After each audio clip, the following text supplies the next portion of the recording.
Yes, mwaramutse abakunzi ba Emmanuel Travel Show. Ngiye kubabwira ibyo tubyuka dukora mu gitondo.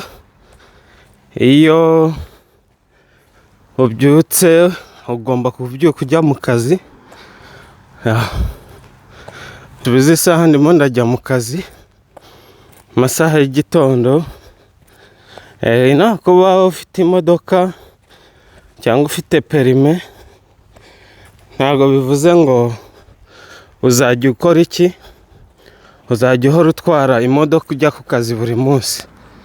Biravana n'ukuntu ubyifuza wowe, ariko gahunda uko imeze hano mu gihe ubyutse udafite ishuri nta kazi, kuko hano nta muntu uhabaye nta kintu akora, n'udafite icyo akora aba afite ishuri. Ubwo rero ni ukuvuga ngo akazi kaza ku mwanya wa mbere. Ufite akazi ni ukuvuga ngo nta kuryama, nta kuryama, uba ugomba gukora, ukabyuka ukajya gukora. Urabona nk'aha ngaha ndi njyenyine, nta muntu wundi uhari. Ndimo ndajya hehe? Ndimo ndajya ku kazi. Ngiye gutega ibisi aha haruguru kuri iyi stop mureba. Cyangwa murabona yuko ni saa 12 bya bindi nababwiye ko bucya kare, ariko ubu ndimo ndajya hehe? Ndimo ndajya mu kazi. So wabibonye, abantu rero batekereza yuko amafaranga hano i Burayi ngo uzayakura ku biti, amafaranga yuzuye ari ukuza ugasoroma gusa cyangwa ukabona y'ubuntu. Ibyo ni ukubyibagirwa. Umuntu aguhaye na dukeya twiwe ugomba kujya ushima, kubera ko nk'uko mubibara urabona, ngira ngo urabona aha hose ni imodoka zonyine ziri kwigendera mu muhanda.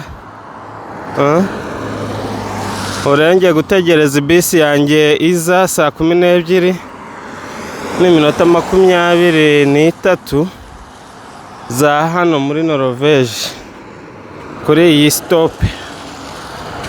Ubwo niza nyine nka kwa kundi nababwiye, ndayitega ukuboko, hanyuma ngere gute mpite ngenda mu kazi. Ni ahantu nkoresha iminota 25 ni bisi.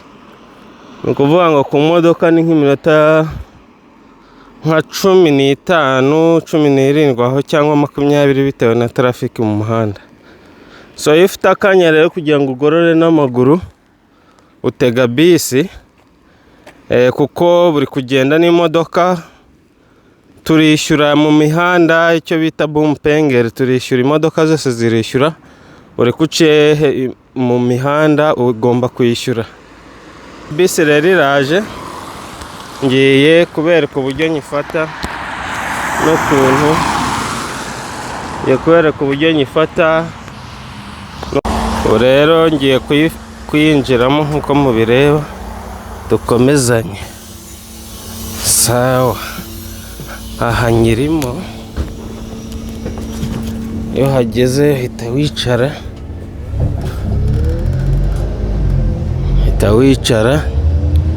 ngira nk'uko mubireba kuri iyo stop ni njyewe wari uriho njyenyine.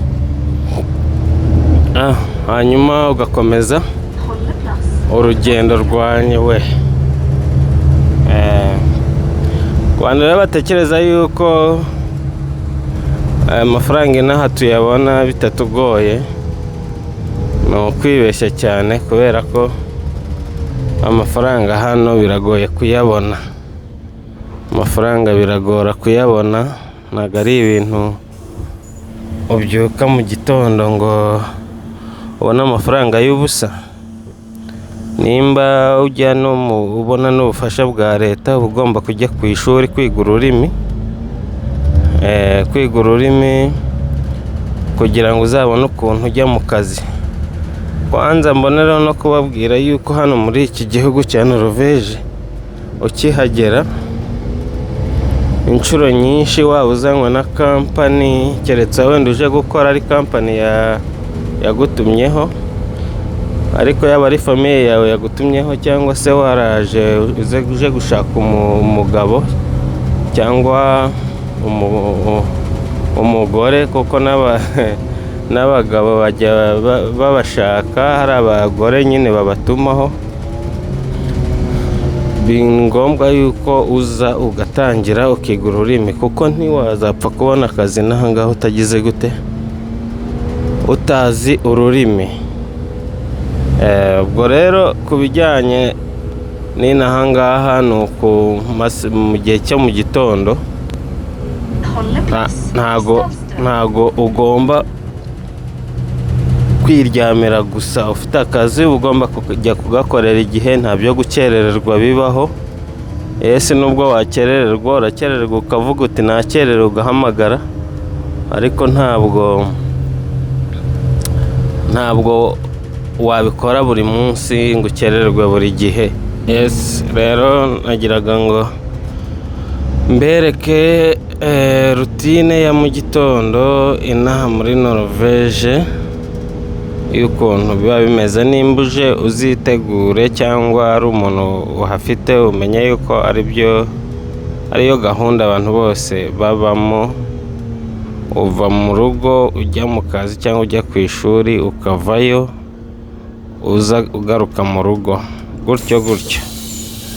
Rero mukore subscribe, hanyuma tuzongera.